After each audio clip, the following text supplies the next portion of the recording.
So today we are going to be looking at some emerging food niches in the food industry. We are going to be looking at a step-by-step guide for starting your own food business, the major regulations involved in starting your own business. We're going to be looking at business premises, we're going to be looking at food permits, and we're going to be looking at how to market your food business and how to stand up in your food business. So you're welcome to my YouTube channel. My name is Blessing Ame, and I started my first food business at the age of 9. But that's not why we're here today. So today, we're going to look at how to start your own food business in the United States of America. We are going to look at how to start your own food business in South Africa. Thank you so much for joining me. And if you have not subscribed to my YouTube channel, kindly subscribe and turn your notification on. Let us win together. We are going to be looking at some emerging food niches, some exciting food niches. We are going to look at your customer segment, and we are also going to look at a startup checklist for starting your food business on the relevant laws and regulation if you hope to start your food business in the United States of America. The first one we'll be looking at is the Food Safety and Inspection Service, the FSIS. Before you start your food business, you need to contact the FSIS in America, which stands for Food Safety and Inspection Service. It is the FSIS that would ensure that your product meets safety standard set by the USDA. So guys, you don't want to put yourself into trouble without registering with these people, just in case anything comes up during your food business. Now the next one is the Food and Drug Administration.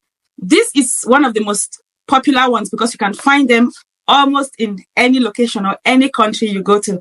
The next people you have to contact if you're starting a food business in the United States of America are the state and local health departments.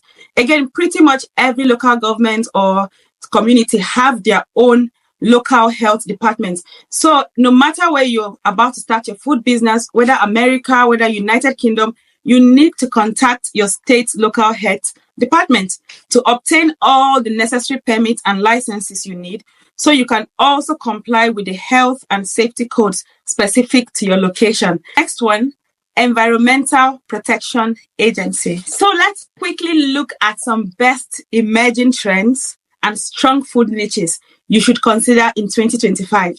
So you want to be a food vendor, or you want to go into food catering or food delivery, you want to choose a unique niche. You know why? There are 1,001 food vendors out there. So if you want to go into a food business in 2025 and stand out and make profit, you need to go for some strong niches. Number one, plant-based foods. You can see they're taking over. Now, plant-based food does not have to be boring. Whenever people hear plant-based food, they be like, I don't eat it, so I can't sell it. Guys, there is so much demand for plant-based food, especially people looking to reduce their weight. Some people are looking to reduce their cholesterol level, so they come up with different kind of plant-based diet. So that is a market or a sector you should be looking at. Now, functional beverages. I am from Nigeria, and whenever I hear the sound of beverage, I think of hibiscus flowers, I think of ginger and things like that. So now, functional beverages, you can go into this business. You don't need to have like a proper, a factory, or you don't need a lot of money. That's what I'm trying to say in essence. So a functional beverage could be just something simple, a simple formula that you could come up with yourself, as long as it passed all the safety and hygiene tests. Guys, go for functional beverages. Now, if you don't know where to market your functional beverages, you can start from your family and friends. When they have birthdays, when they have weddings, you can offer them your functional beverages free, or you can reduce the price. So if your functional beverages are good enough, trust me, when the guests at those birthdays or weddings have a taste of a functional beverage, they are going to be asking for more. Now, let's look at the ethnic fusion cuisine. Now, gone are the days where people just do a parallel or a uniform kind of junk. People have now started turning back to their roots, back to their ethnicity. Now, for some other people, they are trying to learn about the culture of other people. There is always an opening, or the sky is always big enough in the food sector, in the food industry, especially if you know what you're doing or if you are bringing something unique to the table. Now, the next one we're going to run onto is meal kits and delivery service. Again, the demand for this is high. So your customer segments, for instance, could be busy professionals, could be busy researchers, could be students, could even be families that are so busy but they don't have time to make their own foods. So you can start meal kits delivery service. So people can book their meals with you. So for the next 1 week or next 1 month, they know you are providing their meals. Guys, if you have like 5 or 6 of these kind of customers, who wants any other stress? So the next one we're going to is sustainable seafood. So guys, I'm not a seafood fan, but I am a fan of sustainability. Sustainable seafood is another sector you want to consider.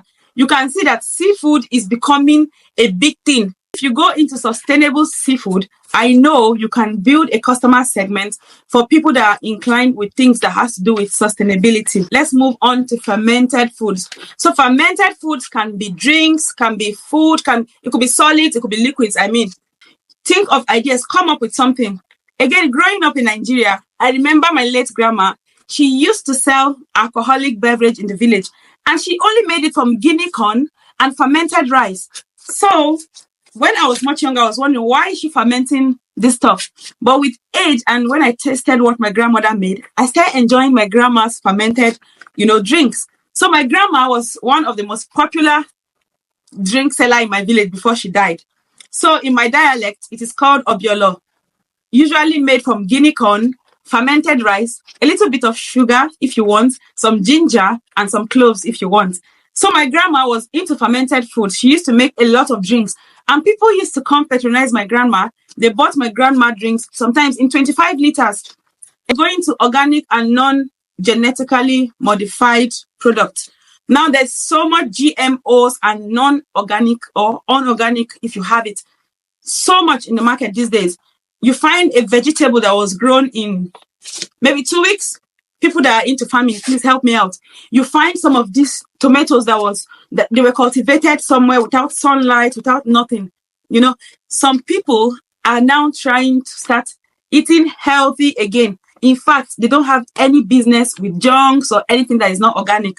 So if you are an enthusiast for organic food, this is a part you should be considering. Now, because you love organic food, it doesn't mean there are so many organic food vendors around you. So why not start your own organic food business? Let your family pay you. So if you were supposed to pay someone else, or if you're supposed to buy your meals somewhere else, let your family pay you. Provide their organic foods for them. So you can start from there. Start from your immediate family, start from your friends' parties, start from weddings. Just do something. Again, you could make testers of your organic foods. You can also teach people the importance of organic foods via your social media platforms. Gluten-free and allergen-friendly foods. The customer segments are becoming more defined by the day. Now, these days, some people are lactose intolerant. Some are vegetarians. Some are vegans. Some of us are carnivores. So you see, there's a customer segment for any type of food business you want to start. There's one niche that is always underestimated. You can consider functional beverages. So I spoke about functional beverages 2 minutes ago, but I would like to speak about it now in details. Functional beverage, you can focus on health trends such as immunity boosting ingredients. Now, guys, these ingredients are not expensive to find. You can start from things like lemon, like lime, like ginger, carrots. You know what? If you're a health professional or if you're into food and diet, you would know what the immunity boosting ingredients are. So you can make functional drinks in portable and attractive containers. And you can also enlighten your customers on the importance of the functional beverage, immunity boosting ingredients in your drinks. Now you can collaborate with nutritionists if you really don't know what you're doing. You can also ensure that your product meets with the FDA requirements. So if you're going into functional drinks, no matter how simple or easy it looks, you need to label your functional drinks properly, appropriately to meet with the authorities' guidelines. Now you can use influencer marketing to reach health conscious consumers. Now, if you don't have a very, very big following on social media, it is so hard to narrow down or to find your own customer segment. So the best thing you can do for yourself is you need to collaborate with these influencers. Now, these influencers, like lifestyle influencers, they have people that actually listen to them. So if you can approach these people, a lot of times they might not be as expensive as you think. If you approach lifestyle influencers, they could actually market your functional beverage drinks for you. So guys, we're moving on to the next one. If you want to market your food business, you need to utilize social media. Now the world has changed. Things are moving from one place to the other.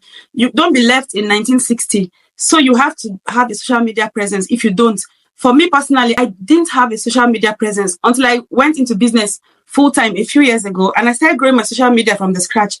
Put effort into your social media. I know it's food you're selling, but any kind of business you're doing, your social media would help it grow faster than you can imagine. Now create a professional website. This is so easy. If you are struggling to create a website, you can use Wix, W-I-X. Their interface is so beginner friendly. You can just set up a website in like 10-15 minutes, you're done. They're going to give you like templates or pre-done websites. Choose your colors, choose your fonts, and your website is up and running. Now you need to start content marketing, like we said. For me, I'm a businesswoman, but I have a blog. Some people call me blogger. I told them, no, I'm not a blogger. I just know that blogging and YouTubing is like the holy grail of SEOs. So for any kind of business you want to do, if you're not blogging or you're not even YouTubing, you are not really maximizing your business. Publish your blog posts, your videos, and also your newsletters to your prospective customers. Now, participate in local events like farmers markets, food festival, and pop-up events to connect with your community. Also, collaborate with other brands. Like we said, you would find some people, they already started this drinks or beverage business, so they're already grounded in it. You can collaborate with these people to start together. Let's talk about how to food waste and increase profit from potential waste. Number one, you need to consider inventory management. Don't joke with your inventory management. You are not a computer, you are not a robot, so you cannot be precise as to measurements and inventory all the time. So make sure you write, make sure you measure, make sure you only cook what you need. Don't overdo things. Now use technology to track inventory. There are so many free apps. In fact, if you don't want apps and you are stressed, you can go on your Canva, and Canva is going to give you templates to take your inventory. Now, you need to repurpose your waste. Now, you can meet farmers who are happy to turn this kind of scraps into broth, sauces, or even compost. Some customers will be happy for you to even make them soups from your leftovers.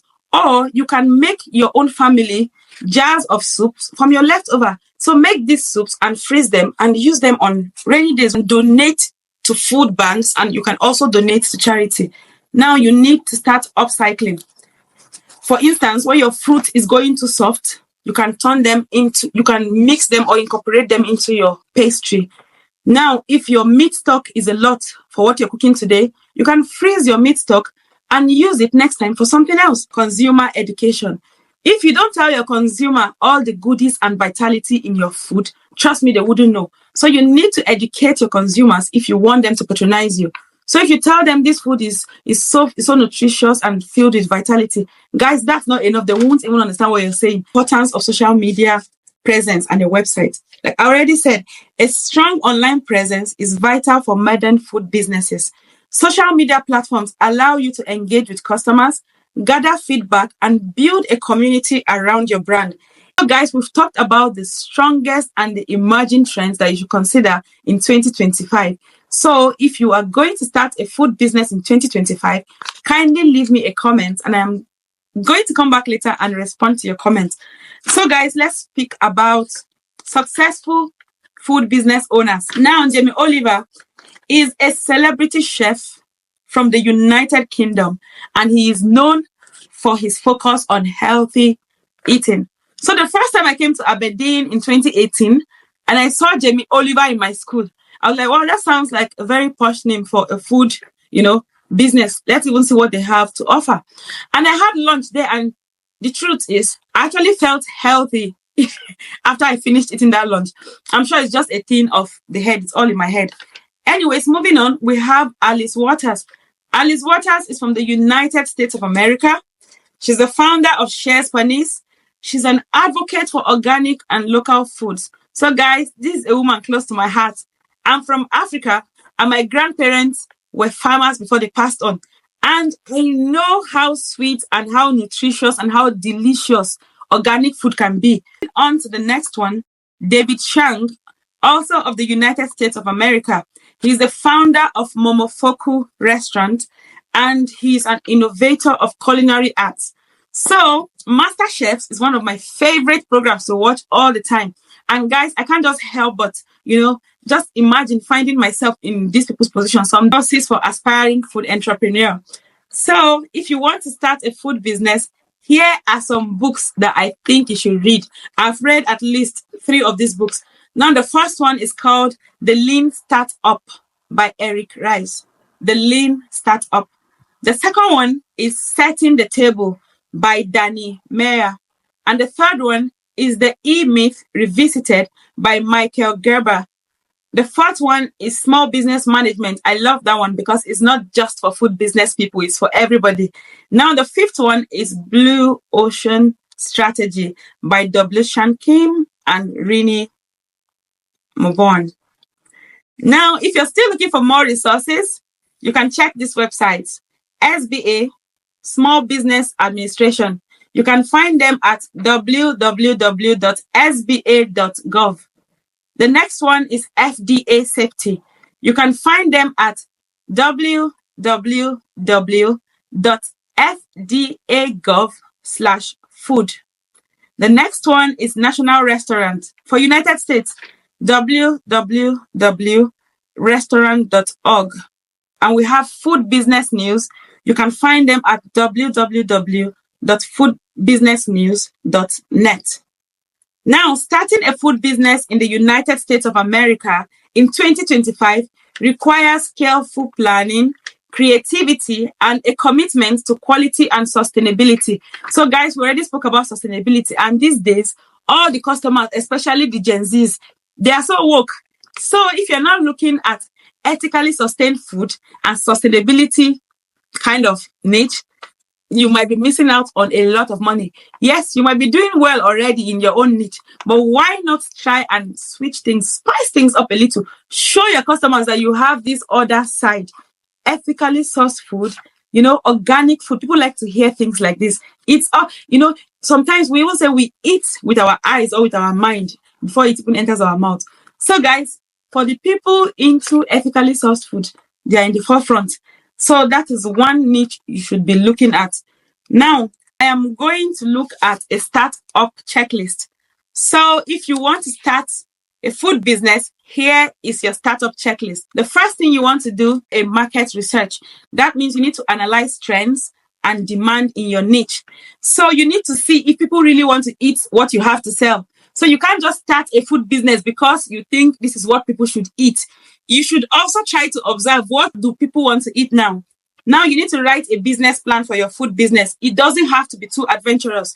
You can start small from somewhere. You can start from your own little space. You can start from your private kitchen.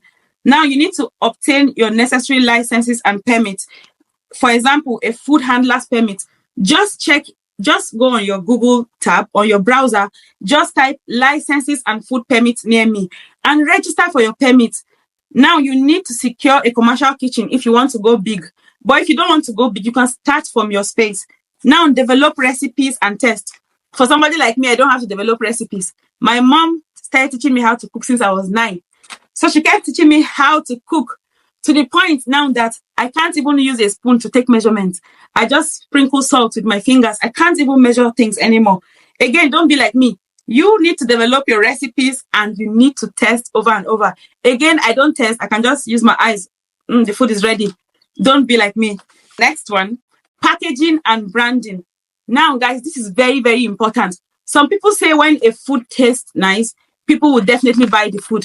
But guys, it's not true. If you don't package your food business very well, people are not going to buy it. So you need to package your food because some people eat with their eyes. Now your packaging needs to look neat. It needs to look appealing and appetizing. So don't make rookie mistakes. There's no hurry. Before you start your food business, organize yourself. Think about what you want your packaging to look like. Not that every week, every month, different takeaway pack, different food container. People don't even understand what to expect from you anymore. we need to set up distribution channels. So guys, it is not enough to set up your food business. It is not enough to tell everybody that you have a food business. Now, you need to start using local supermarkets. You can ask them to drop ship for you. You can approach them and offer them a good percentage cut. They should start drop shipping your food or start speaking to people about your food. You want to use influencers, you want to use local markets, you want to use stores to market your food until you're a known brand. Again, for food business, it never goes as you think. In fact, your customer segment they are not who you think they are. Sometimes when you're going into a food business, you'll be so excited. Oh, my family, they're going to buy my food. My friends are going to buy my food. I'm sorry to disappoint you. They might not be your first customers. So guys, you want to start using shops. If you are running a food business and you're not making a lot of money yet, consider this. Consider speaking to local shops where you know your audience go to. You can speak to an African store, for instance, to start helping you sell your soup. If you are into drinks, you can approach people like Asda and Tesco, approach them with your product. As long as you are registered, as long as your food passes all the compliance and regulatory tests, you should approach these big shops to help you with your food business. So now we said, launch your food business and scale. Again, your launching does not have to be big, but you have to make noise so people can know that somebody started something. So you can launch your food business, even if it's just 12 to 20 friends, and cook them some of your best foods and make sure they taste it. Now, guys, if you do this little launch, these people will feel obliged. They will even feel bad if they don't call you. I'm not saying you guilt trip them into buying your food, but again, you can launch your food business to create awareness and also to create your online presence. Looking at how to start a food business in South Africa, we are going to be looking at 5 profitable niches and 5 business models. So guys, number one thing we want to look at is how to start a gourmet food truck, spelled Gourmet, a gourmet food truck. Now, this food truck offers high quality creative meals on the go. So this model is particularly appealing in urban areas where people crave unique artisanal food but don't have the time for sit-down dining or fine dining. So now, guys, if you want to start a food business in South Africa and you are looking for a unique way to go about it, or you want to be able to attend festivals, you want to be able to attend clubs at night to sell food from your van, you can start a gourmet food truck. So you can sell food from your truck. So you can drive from point A to point B. You can sell your food in the market. You can sell your food anywhere. How to start this food truck business? The first thing you have to do, you need to research and plan. So identify your target market. Now get your license, source a food truck. You can buy a food truck if you're very rich, or you can get one on lease, or you can borrow one from a family or friend. Is to develop your menu and start sourcing for your food ingredients. Now, don't open your truck and don't promise something that you don't have yet until you have started your operations on your food truck, until you look at the customer segment for your food truck business in South Africa. We said there might be urban professionals seeking quick meals, but they don't have time to sit down to dine or for fine dining. Now you can also find your customer segment in event attendees, people looking for unique dining experiences when they attend events. Remember, I said if you're running a food truck, that means you could even drive from one festival to the other, or from a club to the other, from a beach to a rave. You can go anywhere with your food truck. So guys, you can also find your customer segment in foodies who follow any food option, people like me. So they don't have anything they like. They like any kind of food. Just give them food, they're going to eat it. Second type of food business we want to look at this afternoon is the health conscious meal prep service. So guys, these business models target busy professionals and health conscious individuals who prefer pre-cooked, portion controlled meals. Subscriptions or one-time purchase can be offered through a website or an app. Now, before you start your health conscious meal prep service, here are a few things to do. You need to do market research, like we said earlier. you need to register your business and obtain the necessary certifications. Then you invest in a kitchen space. So if you're going for health conscious meal prep, trust me, you need a space to show for that thing you said you want to do. If you're going for health conscious meal prep, remember the type of certifications and tests that your food must pass. Now you need to develop a meal plan. Again, this doesn't have to be too adventurous. If you're just starting off in your food business, you could have a small menu, have an option of 3 to 4 things for healthy conscious people. This way, when you have 20 different people ordering stuff, you find them, they're ordering just between 10 stuff and you can deliver efficiently. Now you can then build your online presence by building a website or an app for easy ordering, just like Just Eat and Uber Eats. Now you can launch and scale your business to gather feedbacks from family, friends, and customers. We said if you're going to start an health conscious food, who are your customers?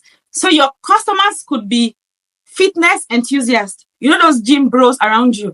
Those could be your customer for your healthy food business. Now, busy professionals who value convenience. Some people are very busy and they are very rich. They can afford to pay you to cook for them. So why should they cook for themselves? You just need to find and identify your customers. In fact, some of them are still cooking for them, but offer them that you offer portion controlled, healthy kind of food. Package yourself very well and you might start having customers in these people. And trust me, once you give them your food and yours sort of tastes better than what they can do for themselves, they are going to keep patronizing you and they are going to be referring you to their friends. Now, we also said there are some health conscious individuals who are not just trying to throw money around. It's because they actually have health problems or dietary needs. So you can cater for this kind of people. The next type of food niche you should consider in South Africa is organic and artisanal bakery. So bakery or baking is a big thing in South Africa. Now, why not take it a step further or switch things up a little by going organic? Now, identify your niche. For instance, you can go for gluten-free bread or vegan or traditional artisanal bread. Now, there's just so much flavors and so many things in food these days. Sometimes you're just looking for your local flavor, that mild flavor, something not overpowering. So guys, this is something you should consider in your food business. You can go into organic and artisanal bakery. Trust me, you're going to make money. Again, back to Nigeria, there's this Asian company, they sell bread. I can't remember what they're called, but trust me, for every time you go to that bakery, to their outlet, there's so many people packed outside trying to buy this bread. What do these people really do? They just make, they have natural flavors like coconut in their bread and things like that. So guys, you can go into organic and artisanal bakery in South Africa and thank me later.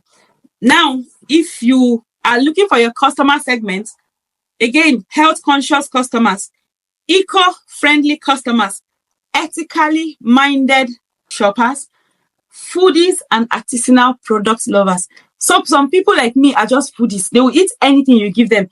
So again, there's always a customer for food business. So when you have defined your narrow customer segments, there's still the broader segment, like the wider one. These are the foodies. They eat almost anything you give them. Now let's go on to the next niche. And now we're looking at ethnic cuisine restaurants. Now there's so many Chinese restaurants, Indian restaurants, American restaurants, different kind of restaurants all over the world. If you're in South Africa, one thing you should do is go back to your roots, go back to your culture. Don't throw your culture away. You can start an ethnic cuisine restaurant. So start your own restaurant, but bring your own traditional and local flavors into your business. Set up your restaurant to be top notch, but sell your local products and see how you're going to make money from this. Now, to start an ethnic cuisine in South Africa, the first thing you want to do, you need to develop your concept. So you need to think whether it is Ethiopian cuisine, is it Nigerian cuisine, is it Scottish cuisine? You need to think of the kind of food you want to cook first before you start your business. Now you need to partner with chefs from that culture if you're not from that culture. So for instance, I can't claim that I am so good in cooking Brazilian food when I don't even have an idea. Now guys, the food you learn how to cook on YouTube, trust me, you already know is different from when it comes to actual cooking. So if you don't know how to cook these things, don't open a cuisine promising Brazilian food and you'll be giving them Italian food. There's a difference. Again, don't promise people Ghanaian food, then give them Nigerian food. There's also a difference. Don't promise people English breakfast, then give them Scottish breakfast. It is different. So if you're going into your food business, you need to develop your concept first. Know what you're doing so you don't look like you don't know what you're doing to your customers. Now you need to select your location. If I would advise you, go for somewhere where there's so much traffic. You are starting a traditional cuisine. Go to where there's traffic, where cars are going and coming, where people can see you. Again, your menu creation, we already spoke about this. Your menu does not need to be too adventurous. You don't need to have 30, 40, 50 items in your new food business. Again, you can start from just 3 or 4 items on your menu until you perfect it. Then you can start adding to your menu in bits. Now, the next one, sourcing and staffing. Guys, it is not easy to run a food business. By the time you're done cooking, in fact, you will be so tired that I don't think you're the right person to serve the people waiting for you. The way you're going to be looking stressed and tired, you don't want to serve the food. So if you're starting your food business and you're starting on a budget, I know it is good to minimize money. If you don't have a family member to help you, make sure you're getting someone that is coming in to help you, even if it means just cleaning up or serving your guests food. Trust me, it's so hard to try to run a restaurant, especially if you're just delivering, it's different. But if you're actually running a sit-down ethnic cuisine, there's so much oil and so much things to wash, so much grease, so much fat, so many things to wash. So guys, you want to outsource and also get staff to help you. Now we're looking at marketing. So when you're going to market your South African cuisine, you need to highlight the cultural aspects of your restaurant through storytelling. Now, if I am a South African and I was going to have an ethnic restaurant in South Africa, the first thing I would think about is, do I want my restaurant to look like a bush bar, or do I want it to look like prehistoric earth? Now, these are all unique concepts you can come up with and make and spice your business up. So guys, who are your customer segments for your ethnic cuisine? You could have tourists seeking for culinary experience. Again, there are some foodies, they would eat pretty much anything. So if you set or carve a name for yourself in stones in South African ethnic cuisine, trust me, you're going to have a lot of customers. Now, also, you can also sell your foods to local communities who are familiar about what you are cooking, or some of them are just curious. So guys, people don't really know, they don't really have to know your culture before they